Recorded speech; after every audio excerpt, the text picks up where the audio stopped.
grant of independence is not something which just happens as an isolated act of state. It is the culmination of a process of the steady building up of a sound foundation of democratic institutions. The purpose of this foundation is, in the words of a former Secretary of State for the Colonies, to ensure to the people concerned both a fair standard of living and freedom from oppression from any quarter. This process in the Gold Coast has been a peaceful and constitutional process, but it has also been swift. Judged by historical standards, the emergence of the Gold Coast as it formerly was to internal self-government and shortly thereafter to full and independent statehood as Ghana has been dramatic.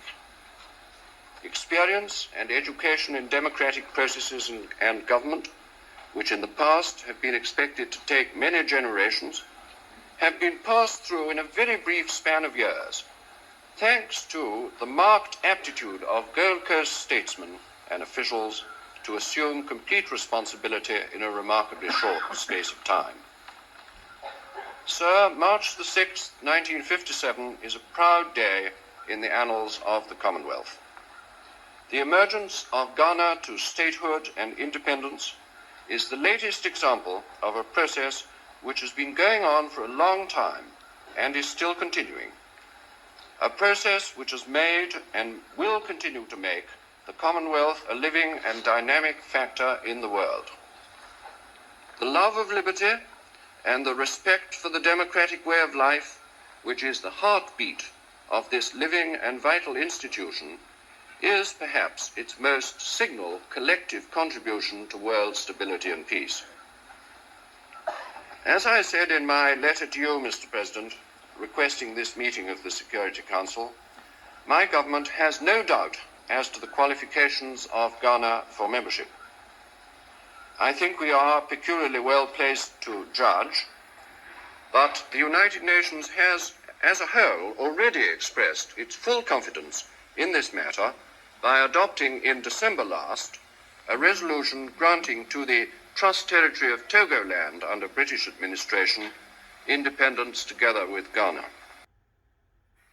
The state of Ghana is little more than 1 day old, but the name of this new country, Ghana, is a proud one, going back to an ancient kingdom whose memory still lives. The name symbolizes the traditions of nationhood and self-reliance upon which Ghana, reborn, will be able to build for the future. Ghana is well qualified for membership. The confidence of the world community has already been demonstrated by the large number of states, including the United States, which have already recognized Ghana. Ghana is no stranger to the United Nations.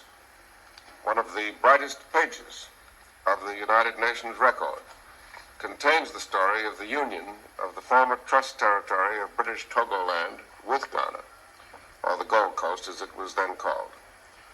Some of Ghana's leaders have taken part in the debates of the Trusteeship Council and the General Assembly's Fourth Committee. As a result, they have won many friends for their country and have left an impression of responsibility, which is of good augury for the future. Ghana is clearly prepared to accept the responsibilities as well as to enjoy the privileges of sovereignty and of United Nations membership. It's a pleasure also to pay tribute to the policy of the United Kingdom in encouraging and assisting in the creation of an independent Ghana. Ghana's membership in the Commonwealth is good evidence of the success of British efforts. Assembly, that the representative of Ghana has transmitted to me a message which he has just received from his Prime Minister and has asked whether I would be willing to read it to the Assembly. I take pleasure in doing so.